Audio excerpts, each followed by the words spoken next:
this Sunday. I have decided that now is the right time to conclude my service as mayor. Mayor Moreau Weinberger won't seek another term in Burlington, leaving the city's top job wide open for the first time in more than a decade. Officially announced my candidacy for mayor of Burlington. Within days, progressive state rep Emma Mulvaney Stanek jumped in, soon followed by 2 Democrats on the city council. Joan Shannon from the South End. With your help, I will lead the way for a better Burlington. And Council President Karen Paul from the Hill section. Burlington deserves a mayor who has a track record of saying what she will do and then doing it.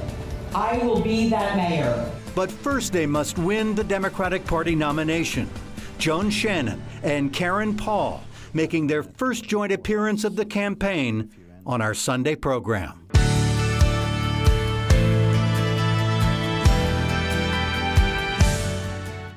Good morning, everyone. I'm Stuart Ledbetter. This is NBC5 In Depth. Who will lead Vermont's largest city in the years ahead? We won't know until town meeting day in March, but this much is clear. The next mayor is almost certainly going to be a woman, and that would be a first for Burlington. And it is really striking that we've had more than 40 mayors now without a woman in this role, and it would be great if that changed. Ahead of the December caucuses, only Democrats so far have a contest for the nomination. But across this city, it's clear what's driving much of the debate. A lack of security tied to a full-blown addiction crisis that is out in the open downtown now, and a police department that remains woefully understaffed. What will it take to turn things around? With the caucus now coming up in 28 days, Democratic mayoral candidates Karen Paul and Joan Shannon are here to answer some questions. I want to start with something actually that the progressive candidate for mayor has. As she opens her website, Emma Mulvaney Stanek, she said, "Everyone deserves to feel and be safe in Burlington, and right now the city is not meeting that standard." I'll give each of you a chance to respond to that. Do you agree? Well, I actually said that. I actually said those words when I introduced the drug crisis resolution, which was on October 10th. I had said that those who are struggling with substance use disorder deserve to get well and to be safe. And then I added that we all deserve to be safe. And right now, there are a large number of people in our city who do not feel that way. So, of course, I would agree with that statement. And I think that is going to be one of the most important issues of this campaign. The key issue, the number one issue, do you think, facing voters? Public safety? Yeah. Yes, I do. Joan Shannon? I absolutely agree. I think we're hearing from parents about kids walking to school and the experiences that they have, and they don't feel safe. We're hearing from workers on Church Street that they're concerned about their safety when they're leaving work. And people who are living on the street are very concerned about their safety. People are victimized by, they're victimized every day, and victims aren't getting the attention and care that they deserve. I was at a film festival the other day, and a couple came up to me and they said, we feel like this community is slipping away. They see needles on the sidewalk. They see some people walking around acting like zombies. How did this happen? Well, I think it's certainly a confluence of things. And it goes back years and decades. We don't really have a mental health care system in Vermont. We have a patchwork of services, and I think that that's kind of one of the real root causes of what we're looking at now. We've also been impacted by the national trends in terms of drugs coming in from China and Mexico. And in addition, we're experiencing that with a severe lack of policing services. Those eyes on the street are really important. So, we also had in 2011, we lost the facility in Waterbury that housed 56 people. We don't have enough beds. I know I have firsthand experience with our mental health system, and I don't think it's fair to call it a system. I think that this is a big piece of how we got here. The drugs we're seeing today are different. So the drugs are different, but have we become too permissive, a community where we sort of allow this and do nothing? Well, it's been the city of Burlington's policy, longstanding policy regarding harm reduction, and that we don't arrest people who are doing, are suffering really from substance use disorder. That it's a condition, it's a chronic disease. It is not something that we have arrested people for. Drug trafficking and drug dealing is quite a different story. And I think that we have had a lot of success with the drug crimes unit in being able to arrest and prosecute, which goes beyond what the police do. But it is a struggle. And I think the people who run the drug crimes unit would be the first to tell you that it is an ongoing challenge.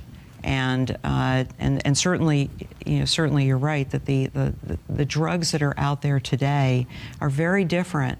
We had made a lot of progress before COVID. Made a tremendous amount of progress. We had cut overdoses down by 50%, and then COVID happened, which forced people to be alone. And then we had the drugs that we see now, where people would be taking, opioids a couple of times a day. Yeah. Now we see people that are taking drugs every couple of hours.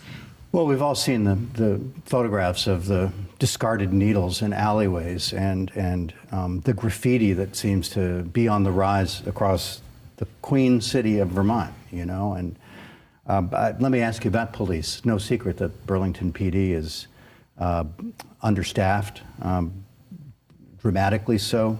What's your message to the Burlington Police Department and to Chief John Murad? I voted against the resolution that reduced our police force from 105 officers to 74. I have consistently supported the police. I've consistently supported Chief Murad. I really value our police department, and we've had an excellent police department. I think it's important to give voice to that, and at the same time, I do think accountability. We expect our police officers to meet a very high standard. We expect them to operate under, by their training and directives that they have, and they need to be held accountable too if they're not following that training and directives. But the message to the police is, we need more police. We want Burlington. We need to recruit police. We want to welcome police officers to our community, as well as a diversified police department that includes the community service officers, social workers, and has a full spectrum of care that people need, as well as with our fire department. It really is the whole first responder team that we need to look at. Karen Paul, what's your message to the men and women of BPD and to Chief Murad? Well, I grew up in Burlington. I've always supported our first responders, supported the police, our fire, and now we have many other first responders, and I think they deserve a tremendous amount of credit, particularly for what is going on right now. In June of 2020, I voted against an amendment to our budget which memorialized the headcount, and it was an irresponsible thing to do. It meant that we could not hire any new officers financially, and that was really where the situation that we found ourselves in 2020 and going into 2021, where we found ourselves with police officers, because financially we were not able within the budget to hire any new officers.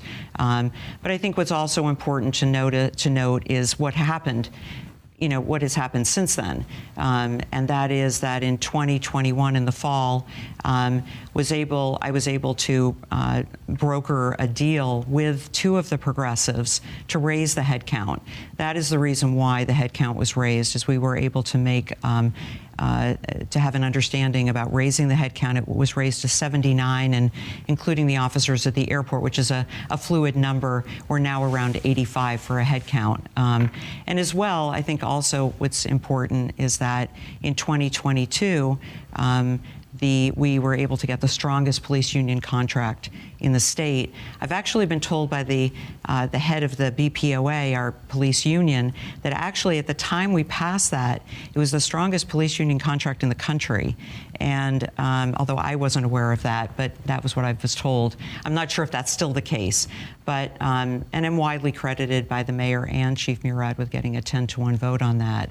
That has helped us a lot in rebuilding the police department and rebuilding it in a way where, I was at the swearing in that we had recently in August, and 5 officers, 2 of them were women, 3 of them were multilingual. This is reflective of the community that we're going to become and are, and I think that's also incredibly important to recognize. We are seeing some business owners leave downtown. How concerned are you about that? Do we need a greater police presence downtown? What would you say to folks? Well, I think what the merchants are telling us is that they are concerned, the workers, in terms of worker retention.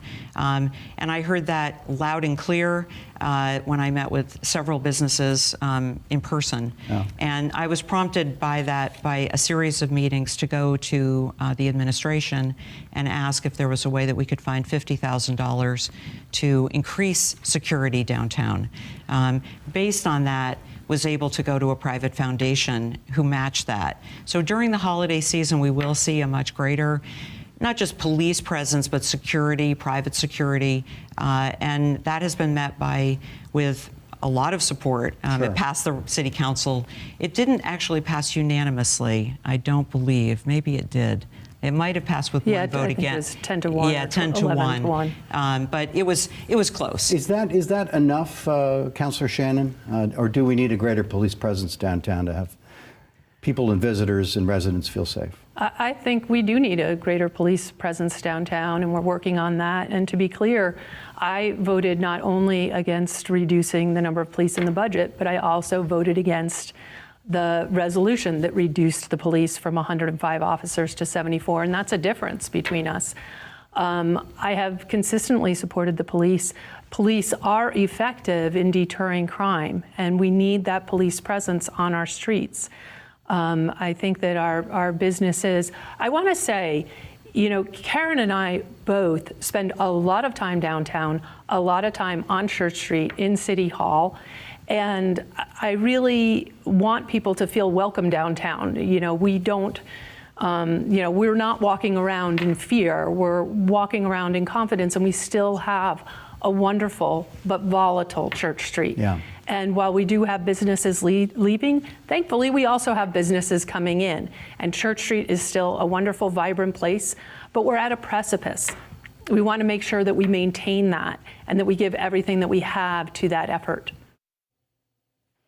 We'll discuss downtown development and the region's ongoing housing squeeze next.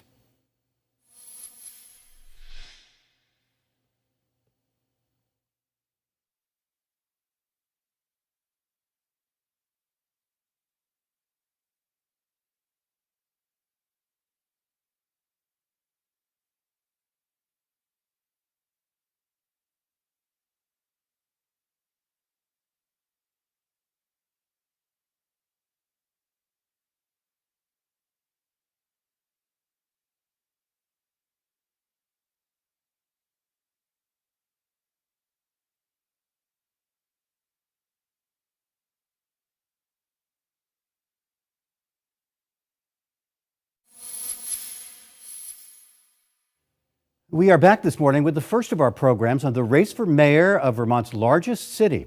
The two announced Democrats vying for their party's nomination and the right to run in the March election are both here. Is there much the new mayor can do to try to create new housing units, to increase supply, to do something about the prohibitive cost of rent in the Queen City? Councillor Paul?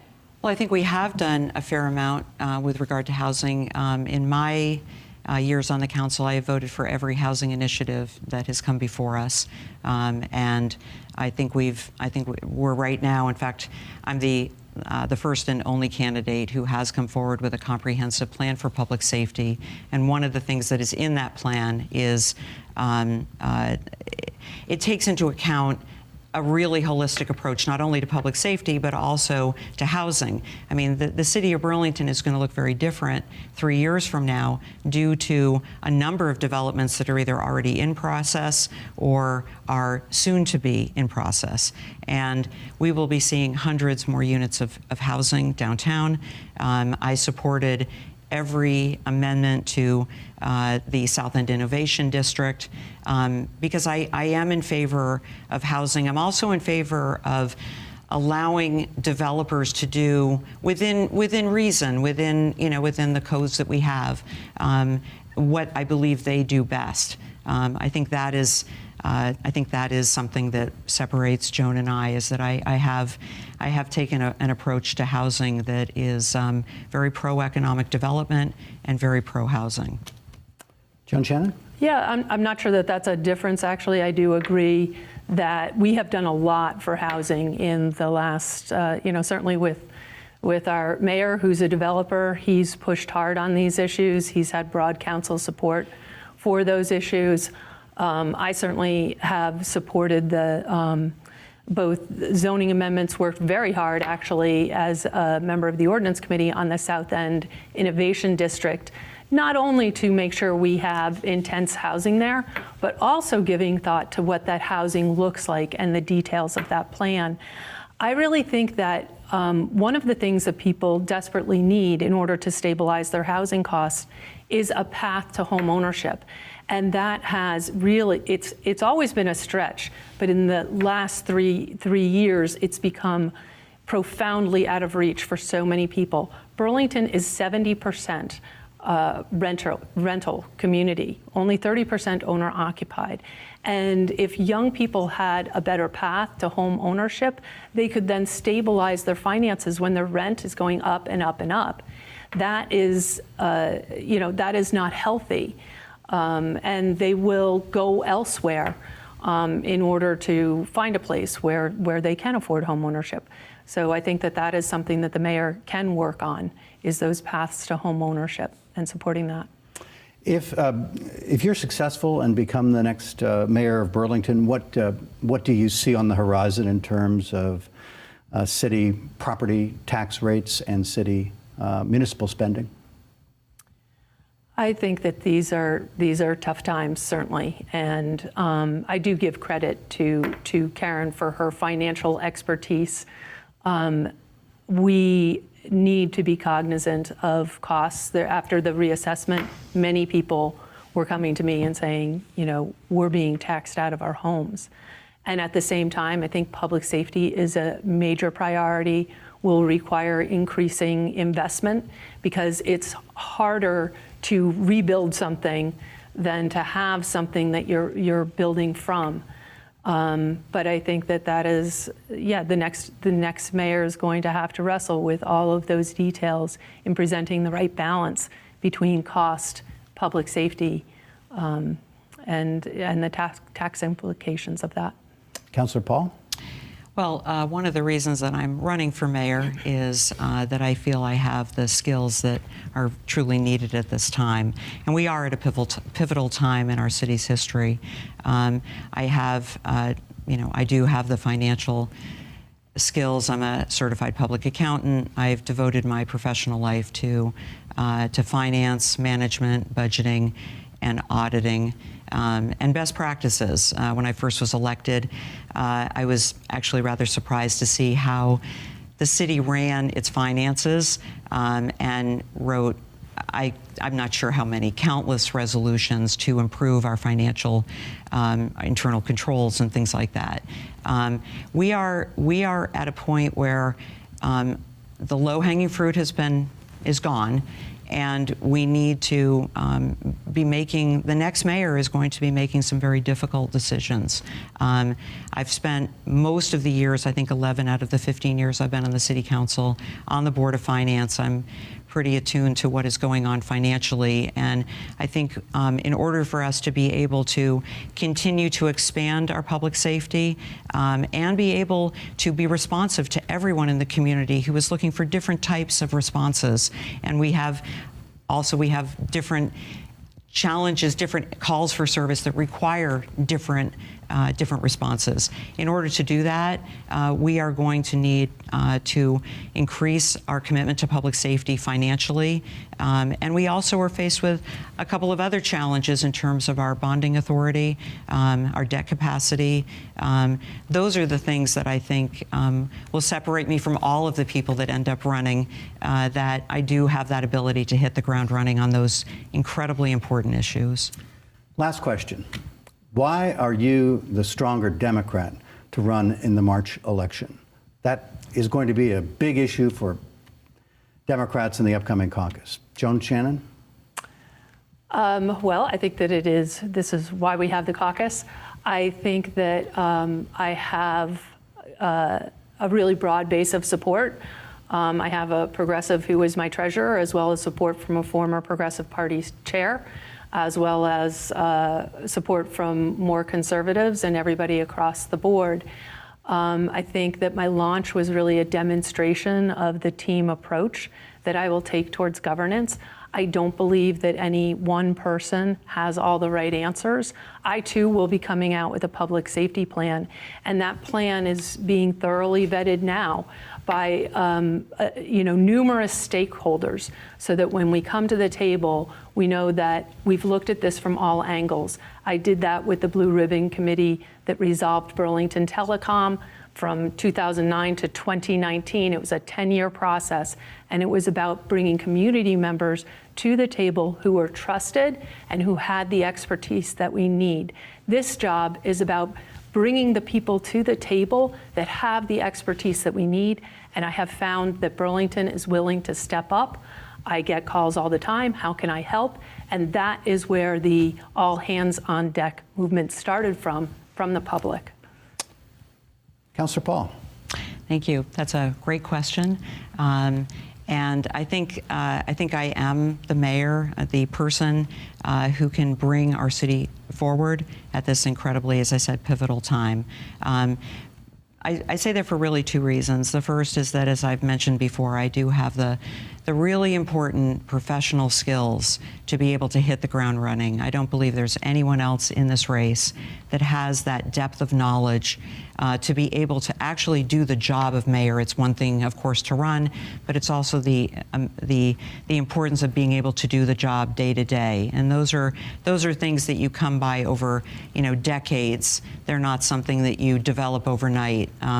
I've enjoyed the time that I've been a city councilor, and I have worked really hard to bring those professional skills as an accountant and as really an expert in finance to be able to move our city forward over the years. I mean, Joan mentioned the Blue Ribbon Committee. I was the only councilor that served on both committees of the Blue Ribbon Committee, and that was because people saw those financial skills and saw those management skills.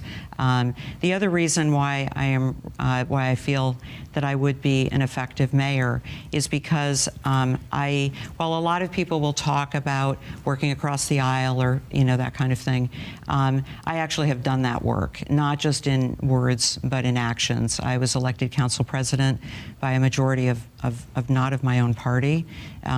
They came to me wanting me to be council president because they felt that I would listen to them and that I would do a really good job of being fair and being a consensus builder. And my campaign is supported by two people who have done the work of managing government, our only woman governor, former Governor Madeleine Kunin, as well as Howard Dean, as well as the Senate Pro Tem of the Vermont State House, Philippa Ruth. I feel that I will be an effective mayor that will get things done. Good luck to both of you. Thank you very much for coming in. Thanks very much. Thank you. As we go to tape, comes word a third Democrat, C.D. Madison, has announced a news conference for Monday and may enter the race. Democrats will hold a citywide caucus to choose their nominee Sunday, December 10th. Progressives have not yet announced a date. So far, Emma Mulvaney Stanek is unopposed for mayor. No Republicans have declared, but the GOP is recruiting and has a December 19th caucus. We'll be right back.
Finally, some good news from the Burlington Airport this week. The recent sting of JetBlue's sudden announcement that they are ending service to Burlington January 4th offset this week with news a new airline, Breeze Airways, will launch service in late January.